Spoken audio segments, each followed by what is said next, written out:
Ang panawagan naman ng Pangulong Bongbong Marcos, meron siyang statement na inilabas pagkatapos ng eleksyon, Kuya Benny. No? Ang kanya ay panawagan din sa pagkakaisa anuman ang partido o koalisyon ng mga nanalo sa nakaraang eleksyon, Sen. Tama naman yun, Nelson, Kuya Benny. Pero tama lang sana yung mga polisiya. Kasi kung halimbawa, pipilitin ka makipagkaisa, mali naman ang direksyon, hindi po pwede yun. Diba? Alam naman natin, maraming problema ang bansa natin. Magkaisa tayo doon sa mabuti at tamang direksyon. At ako'y palagi nandoon. So, sa madaling salita po, payag ho kayong maging gabay tungo sa ikabubuti ng sa lahat ng ikabubuti. Yes. Basta nasa tuntunin at hindi kagaya ng nangyari. Alam nyo na kung ano yung nangyari. Pagka mali, palagi ko sasabihin, mali tayo.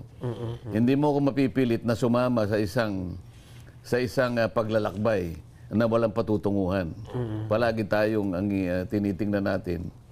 Ano ba yung nakasalig sa batas? Ano ba yung mabuti?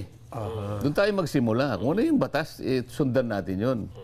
Hindi yung bigla na lang tayong gagawa ng isang hakbang. Pagkatapos magkakawatak-watak tayo. Paano mo sasabihin nakikipagkaisa yung paraan ng pagtahak natin ay mali? Kaya palaging tama yung pagkakaisa. Pero magsimula tayo doon sa mga lakarin na alam nating yun ang kapupuntahan sa pagkakaisa. Yeah, malinaw na sinabi ng incoming Senator Marcoleta na mag-umpisa tayo. 'Di ba? Mag-umpisa tayo sa tamang hakbang. Tama, oo. 'Di ba? Willing naman willing makipagtulungan, 'di ba? Pero nananawagan tayo ng pagkakaisa, sana naman nasa damdamin natin talagang pagkakaisa. Tsaka may kapupuntahan talaga. Alam natin yun ang tama. Hindi yung gagawa ka ng isang hakbang. Alam mo nang magkakawatak-watak tayo. Gagawin mo pa. Gagawin mo pa. Pagkatapos sasabihin, makikipagkaya. Paano mangyayari? Lip service yun. Makikita natin yan. Sa unang araw pa lang na Senado, mararamdaman na yan. Dahil kita naman natin, sa Senado, merong style na kapag hindi ka kakampi, wala kang komite. Ganun sa Congress din, di ba po? Basta importante lang kasi dyan, yung tinatawag nating checks and balances. Yan naman feature ng ating demokrasya, Kuya Benny. Kaya nga pinag-uusapan dyan, pagdidibatihan yun. Kaya deliberative body ang ang Kongreso. Yung dalawang chambers, talagang kailangan magdebate kayo, pag-usapan ninyo.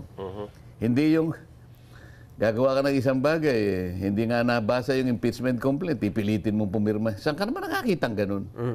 Doon pa lang mali na yun Kaya palagi ko sinasabi, pagka mali, hindi ako sasama sa inyo.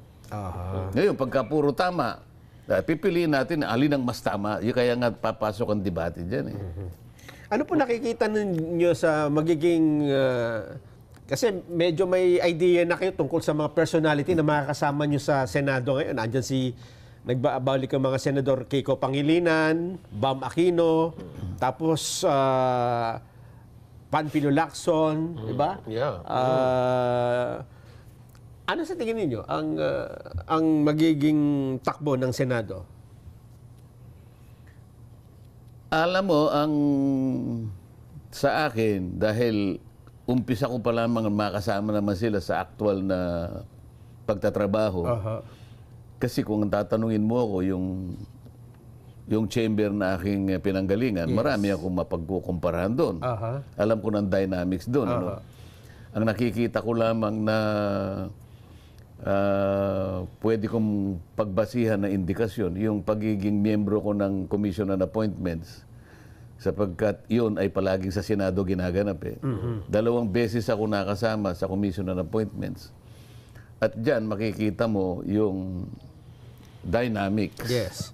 Kaya lang, limitado yun sapagkat doon lang kami sa punto ng paghirang, yung confirmation ng lahat ng mga appointees at designees ng ating presidente. Sa ibang mga aspeto ng trabaho ng Senado, lalong-lalo na yung pagka pinagdidebatihan yung mga batas, wala pa akong indication doon. Ngayon lang natin makikita kung paano ang galaw nila, kung ang pag-uusapan ay yung priorities na pinag-uusapan natin. May kanya-kanya kasi tayong pinangako sa tao. Ako lang, malinaw naman at saka hindi ko ikinaila na uunahin natin yung problemang pangkabuhayan ng ating bansa.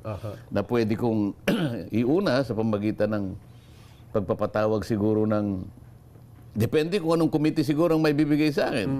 Siyempre, pipilitin ko yung mga komite na kung saan ipinangako ko yung ganito at ganyan. Para mabilis na...